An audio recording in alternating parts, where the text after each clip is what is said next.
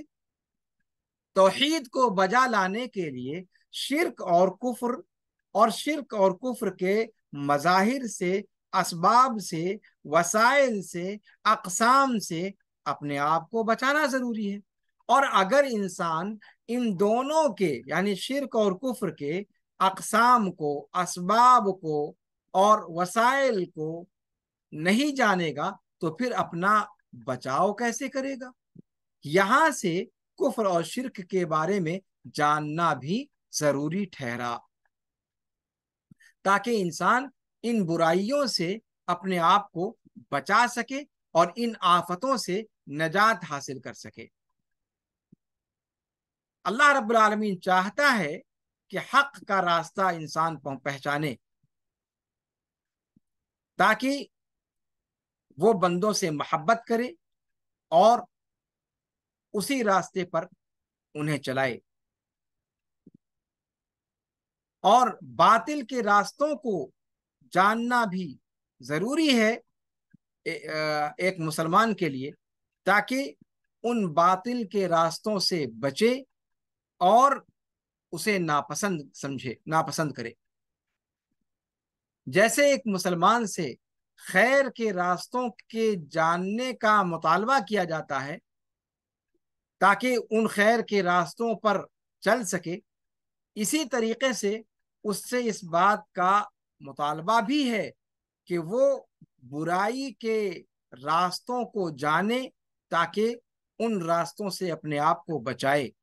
اسی لیے صحیحین میں حذیفہ ابن یمان رضی اللہ عنہ وارضاہ سے مروی ہے کہ انہوں نے فرمایا کہ لوگ اللہ کے رسول صلی اللہ علیہ وسلم سے خیر کے بارے میں پوچھتے تھے اور میں برابر شر کے بارے میں سوال کرتا تھا، اس بات سے ڈرتے ہوئے کہ کہیں شر مجھے دھر نہ دبوچے اور میں جان بھی نہ سکوں۔ اس لیے عام صحابہ کرام اللہ کے رسول صلی اللہ علیہ وسلم سے خیر کے بارے میں تفصیلات پوچھا کرتے تھے، اور میری یہ عادت تھی کہ خیر کے بارے میں نہ پوچھ کر میں شر کے بارے میں پوچھتا تھا کہ خیر اگر نہیں بھی حاصل ہوتا ہے تو کوئی بڑی بات نہیں ہے، لیکن اگر شر سے میں بچ جاتا ہوں تو پھر یہ بہت بڑی کامیابی ہے۔ تو حذیفہ بن یمان رضی اللہ تعالیٰ عنہ وارضاہ اللہ کے رسول صلی اللہ علیہ وسلم سے برابر شر کے بارے میں سوال کیا کرتے تھے۔ عمر بن الخطاب رضی اللہ عنہ وارضاہ خلیفہ راشد فرماتے ہیں کہ اسلام کی لڑی دھیرے دھیرے ٹوٹنا شروع ہو جائے گی جب اسلام میں ایسے لوگوں کی نشو و نما ہونے لگے گی جو جاہلیت کے زمانے کو اور جاہلی زمانے کے عادات و اطوار کو جاننا چھوڑ دیں گے۔ جب جاہلی دور کے اندر کیا کیا باتیں پائی جاتی تھی، جب ان کی آگہی اور ان کا شعور لوگوں کے اندر ختم ہونے لگے گا، جب اس سے جہالت آ جائے گی لوگوں کے اندر، اس کے بارے میں عدم واقفیت آ جائے گی، تو پھر اسلام کی لڑی دھیرے دھیرے ٹوٹنے لگے گی۔ وہ کیوں کہتے ہیں عمر بن خطاب یہ بات؟ اس لیے کہ جب تک آپ شر کو جانیں گے نہیں تب تک آپ بچیں گے کیسے؟ جاہلیت میں کیا چیزیں تھیں جن کو ختم کرنے کے لیے اسلام آیا، اگر ہم وہی چیزیں نہیں جانیں گے تو پھر کیسے ہم پتا پائیں گے کہ اسلام کی دعوت حقیقت میں ہے کیا؟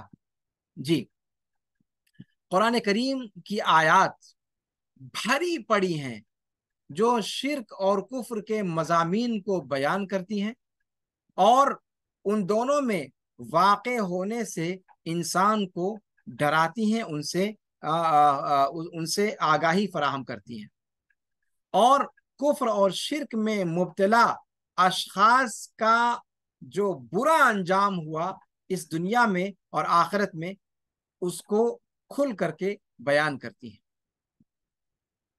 بلکہ یہ قرآن کریم کے مقاصد میں سے ایک عظیم مقصد ہے، اور ایسی سنت مطہرہ کے اللہ کے رسول صلی اللہ علیہ وسلم کی سنت کے عظیم مقاصد میں سے ایک اہم مقصد ہے۔ اللہ رب العالمین سورہ انعام آیت نمبر 55 میں فرماتا ہے کہ وَكَذَلِكَ نُفَصِّلُ الْآيَاتِ وَلِتَسْتَبِينَ سَبِيلُ الْمُجْرِمِينَ، کہ ایسے ہی ہم نشانیوں کو کھول کھول کر بیان کرتے ہیں تاکہ مجرموں کے راستے کو واضح طور پر آپ کے سامنے پیش کر دیں۔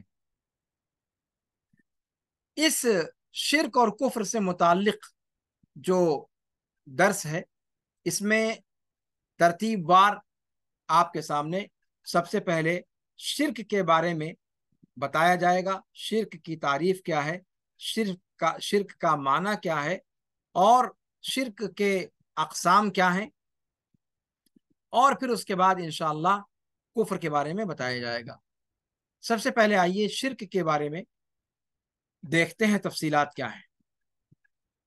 زبان عربی میں ڈکشنری کے اعتبار سے اگر دیکھیں آپ تو شرک کا معنی ہوتا ہے دو چیزوں کو ایک دوسرے کے برابر قرار دینا، التسویہ بین الشیئین، دو چیزوں کو ہر اعتبار سے ہمسر اور مساوی قرار دینا، یہ ہو گیا لغت کے اعتبار سے شرک کا معنی۔ شریعت کے اندر شرک کا دو معنی ہے، ایک معنی عام ہے اور ایک معنی خاص ہے۔ عام معنی کیا ہے کہ اللہ کے علاوہ کسی بھی ذات کو، کسی بھی ہستی کو اللہ رب العالمین کے ہمسر قرار دینا، ان خصوصی باتوں میں یا ان خصوصی صفات میں جو صرف اور صرف اللہ رب العالمین کے لیے لائق و زیبا ہیں، اور اس کے تحت تین قسمیں آتی ہیں۔ پہلی قسم شرک فی الربوبیہ، دوسری قسم شرک فی الاسماء والصفات، اور تیسری قسم شرک فی الالوہیہ۔ شرک فی الربوبیہ کسے کہتے ہیں؟ اللہ رب العالمین کے علاوہ کسی ہستی کو اللہ کے ہمسر قرار دینا، ایسی چیزوں میں سے جو ربوبیت کے مظاہر میں سے کوئی مظہر ہے، جو ربوبیت کی خصوصیات میں سے کوئی خصوصیت ہے، یا ان میں سے یعنی ربوبیت کی خصوصیتوں میں سے کسی چیز کی نسبت اللہ کے علاوہ کسی ہستی کی طرف کر دینا، اس کو شرک فی الربوبیہ کہا جاتا ہے۔ جیسے پیدا کرنا، روزی دینا، انسان وجود عطا کرنا، وجود دینا، موت دینا، اس کائنات کے انتظامات سنبھالنا، یہ ساری چیزیں ربوبیت کے مظاہر ہیں۔ ان میں سے کسی ایک صفت کو بھی اگر کسی غیر اللہ کے ساتھ آپ نے جوڑ دیا اور کسی غیر اللہ کو اللہ کے ہمسر اس میں قرار دیا، اس طور پر کہ آپ نے اس صفت کو اللہ کے علاوہ کسی سے مانگنا شروع کر دیا، ظاہر سی بات ہے آپ مانگیں گے تب جب اس کو سمجھیں گے کہ وہ آپ کی وہ چیز دے سکتا ہے، ورنہ آپ مانگیں گے ہی کیوں؟ تو رزق کا معاملہ ہو، موت کا معاملہ ہو، زندگی کا معاملہ ہو، کسی چیز کے پیدا کرنے کا معاملہ ہو، اولاد مانگنے کا معاملہ ہو، یہ ساری کی ساری چیزیں اللہ رب العالمین کی ربوبیت کے خصائص میں سے ہیں۔ ان میں سے کسی ایک خصوصیت کو بھی اللہ کے علاوہ کسی کی طرف اگر پھیرا گیا تو پھر یہ شرک فی الربوبیہ ہے۔ اللہ رب العالمین کا ارشاد گرامی ہے سورہ فاطر آیت نمبر 3 کہ حل من خالق غیر اللہ یرزقکم من السماء والارض، کیا اللہ کے علاوہ بھی کوئی پیدا کرنے والا ہے، جو تمہیں آسمان و زمین میں رزق عطا کرتا ہے، حقیقت میں نہیں ہے معبود مگر وہی اللہ رب العالمین۔ فَأَنَّا تُؤْفَكُونَ، کہاں بھٹکے جا رہے ہو؟ یہ ہو گیا شرک فی الربوبیہ۔ دوسری قسم ہے شرک فی الاسماء والصفات، یعنی اللہ کے علاوہ کسی ہستی کو اللہ کے ساتھ ہمسر قرار دینا اسماء و صفات میں، اسماء و صفات کے باب میں۔ اللہ رب العالمین فرماتا ہے لیس کمثلہ شیء وہو السمیع البصیر، کہ اللہ کے ہم مثل کوئی چیز نہیں ہے اور وہی سننے اور دیکھنے والا ہے۔ سورہ شورى آیت نمبر 11۔ اسی طریقے سے تیسری قسم ہے شرک فی الالوہیہ، اور شرک فی الالوہیہ کسے کہتے ہیں؟ اللہ کے علاوہ کسی ہستی کو اللہ کے ہمسر قرار دینا الوہیت کی خصوصیتوں میں سے کسی خصوصیت میں، یعنی جو عبادت کے اقسام ہیں ان میں سے کسی کو اللہ کے علاوہ کی طرف پھیرنا، یہ توحید الوہیت میں شرک ہے، شرک فی الالوہیہ اس کو کہا جاتا ہے۔ جیسے نماز ہے، روزہ ہے، دعا ہے، فریاد کرنا ہے، ذبح کرنا ہے، نظر ماننا ہے، یہ ساری کی ساری چیزیں توحید الوہیت کے مظاہر ہیں۔ ان میں سے کسی ایک چیز کو بھی اگر اللہ کے علاوہ کسی ہستی کی طرف پھیرا گیا تو پھر یہ شرک فی الالوہیہ ہے، یعنی توحید الوہیت میں شرک ہے۔ یہ شرک کی عام تعریف ہوئی، اور بتایا گیا تھا آپ سے کہ شرک کی دو قسمیں ہیں شرعی اعتبار سے، ایک شرک عام اور ایک شرک خاص۔ تو شرک عام کی یہ تین قسمیں تھیں، شرک فی الربوبیہ، شرک فی الاسماء والصفات اور شرک فی الالوہیہ۔ اب شرک عام کے مقابل جو دوسری قسم ہے شرک خاص، وہ کیا ہے؟ آئیے اس کو دیکھتے ہیں۔ شرک خاص معنی اس کا کیا ہے کہ اللہ کے علاوہ کسی کو شریک مانا جائے، جس کو پکارا جائے جیسے اللہ کو پکارا جاتا ہے، اور جس سے اور اس ہستی سے شفاعت طلب کی جائے، جیسے اللہ رب العالمین سے سوال کرتا ہے اور جیسے اللہ رب العالمین سے بندہ امید رکھتا ہے، اور جیسا کہ اللہ رب العالمین سے محبت رکھتا ہے ویسے اس ہستی سے محبت کرنے لگے۔ اور شرک کا یہی معنی عام طور پر مراد لیا جاتا ہے جب قرآن و سنت کے اندر بولا جاتا ہے یہ لفظ۔ شرک کی مذمت پر دلیلیں قرآن و سنت کے اندر بھری پڑی ہیں، اس کی خطرناکی کو بیان کرتے ہوئے اور اس کی مذمت میں، اور اس کے برے انجام پر، مشرکین جو شرک کرنے والے ہیں ان کے برے انجام کے حوالے سے قرآن کریم اور احادیث نبویہ کے اندر دلیلیں بھری پڑی ہیں۔ اللہ رب العالمین نے، سب سے پہلی بات دیکھیں آپ کہ اللہ رب العالمین نے خبر دیا کہ یہ اکلوتا ایسا گناہ ہے جس کو اللہ رب العالمین، جس کی مغفرت نہیں فرمائے گا، مگر اس سے توبہ اگر کر لے بندہ موت سے پہلے تو اللہ رب العالمین معاف کر سکتا ہے، وگرنہ اللہ رب العالمین اسے کبھی بھی معاف نہیں کرے گا۔ اللہ رب العالمین نے فرمایا ان اللہ لا یغفر ان یشرک بہ ویغفر ما دون ذلک لمن یشاء، کہ اللہ رب العالمین شرک کو تو نہیں بخش سکتا ہے، اس کے علاوہ اس سے کمتر جو بھی گناہ ہیں، اور سارے گناہ اس سے کمتر ہیں، یہ سب سے بڑا گناہ ہے، یہ اکبر الکبائر ہے، یہ بڑے گناہوں میں سے بھی سب سے بڑا گناہ ہے۔ باقی جتنے گناہ ہوں گے چاہے وہ کبائر ہی کیوں نہ ہو وہ اس سے کمتر ہیں۔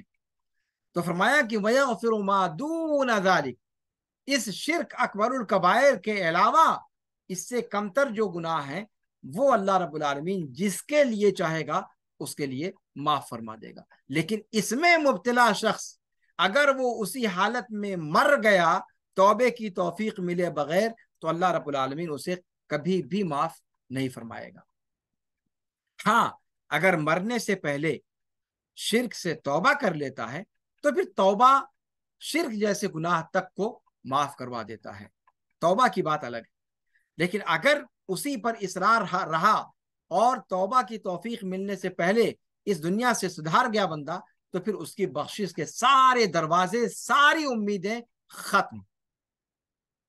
اللہ رب العالمین نے شرک کو ظلم قرار دیا ہے. فرمایا ان الشرک لظلم عظیم, ظلموں میں سے سب سے بڑا ظلم ہے شرک. سورہ لقمان آیت نمبر 13 کے اندر یہ اللہ تعالیٰ کا یہ قول ہے. تیسرے نمبر پہ شرک کی مذمت کو جاننے کے لیے, شرک کی برائی کو اور اس کی خطرناکی کو جاننے کے لیے یہ بات جاننا ضروری ہے کہ شرک, پہلے کیا بتایا کہ اگر اس پر مر گیا آدمی تو اس کی بخشش کبھی نہیں ہوگی بغیر توبہ کے اگر مر گیا. دوسری بات کیا بتلائی کہ یہ ظلموں میں سب سے بڑا ظلم ہے. تیسرے نمبر پہ آئیے, شرک انسان کے سارے نیک اعمال کو اکارت اور برباد اور رائے گاں کر دینے والا ہے, سب پر پانی پھیر دینے والا ہے. اللہ رب العالمین نے فرمایا کہ وَلَقَدْ أُوحِيَ إِلَيْكَ وَإِلَى الَّذِينَ مِن قَبْلِكَ لَئِنْ أَشْرَكْتَ لَيَحْبَطَنَّ عَمَلُكَ وَلَتَكُونَنَّ مِنَ الْخَاسِرِينَ. سورہ زمر آیت نمبر 65. اے نبی مکرم صلی اللہ علیہ وسلم, آپ کی طرف وحی کی جا رہی ہے اور ان لوگوں کی طرف بھی وحی کی گئی جو آپ سے پہلے انبیاء اور رسول آئے تھے. کس بات کی؟ کہ اگر تم نے شرک کیا, ہر نبی کو یہ بات کہی گئی کہ اگر تم نے شرک کیا تو تمہارا عمل اکارت ہو جائے گا, تمہارا عمل برباد ہو جائے گا اور تم گھاٹا اٹھانے والوں میں سے ہو جاؤ گے. یہ بات انبیاء کرام کو کہی جا رہی ہے, جبکہ انبیاء معصوم عن الخطا ہوتے ہیں. شرک تو بہت بڑی بات ہے. در حقیقت ان کے خطاب کے پیرائے میں امت محمدیہ کو پیغام دینا مقصود ہے کہ اگر یہ گناہ ایسا ہے, اس کی خطرناکی ایسی ہے کہ اللہ کے رسول صلی اللہ علیہ وسلم جو افضل الخلق ہیں, اگر ان سے بھی سرزد ہو جائے تو ان کے سارے نیک اعمال کو اکارت کر سکتا ہے. تو پھر اے امت محمدیہ کے ہما شما پدی و پدی کا شوربہ کیا, تمہاری اوقات کیا ہے؟ یہ ہے اصل میسج, یہ ہے اصل پیغام. اس سے شرک کی خطورت کا ایک اندازہ ہم اور آپ لگا سکتے ہیں, کتنی خطرناک چیز ہے یہ. چوتھے نمبر پہ آئیے, اللہ رب العالمین کی اس کے اندر منقصت ہے. اللہ رب العالمین کی ذات میں عیب لگانے والی چیز ہے یہ, اور اللہ کو اللہ کے علاوہ کسی ہستی کے ساتھ برابر کرنے کی گستاخی اس شرک کے اندر پائی جاتی ہے. اللہ رب العالمین نے فرمایا قالوا وهم فيها يختصمون تالله ان كنا لفي ضلال مبين اذ نسويكم برب العالمین. لیکن یہ کمبختوں کو احساس کب ہو رہا ہے پتہ ہے؟ یہ سورہ شعراء کی 96 سے 98 نمبر تک کی آیات ہیں. یہ جب جہنم میں پدھار چکیں گے اور جہنم کے اندر مہمان نوازی ان کی شروع ہو چکی ہوگی, تب یہ آنکھ کھلے گی ان کی, اور تب جہنمی کہیں گے آپس میں لڑتے جھگڑتے ہوئے, قالوا وهم فیہا یختصمون, جہنم کے اندر آپس میں لڑتے ہوئے وہ ایک دوسرے سے گویا ہوں گے تاللہ ان کننا لفی ضلال مبین, اللہ کی قسم ہم لوگ تو کھلی ہوئی گمراہی کے اندر تھے. کب؟ جب ہم نے تم جیسوں کو رب العالمین کی ہمسری پر لا کر کھڑا کر دیا, جب ہم نے تم جیسوں کو رب العالمین کا ہمسر بنا دیا. تم کیا ہو اور رب العالمین کیا ہے؟ آج وہ اوقات سمجھ میں آ رہی ہے ہم کو کہ غیروں کی اوقات کیا تھی جن کو اللہ رب العالمین کے ہمسر بنانے کی کوشش کی. تو یعنی یہاں پر جہنمیوں کا یہ قول یہ بتلا رہا ہے کہ کس طریقے سے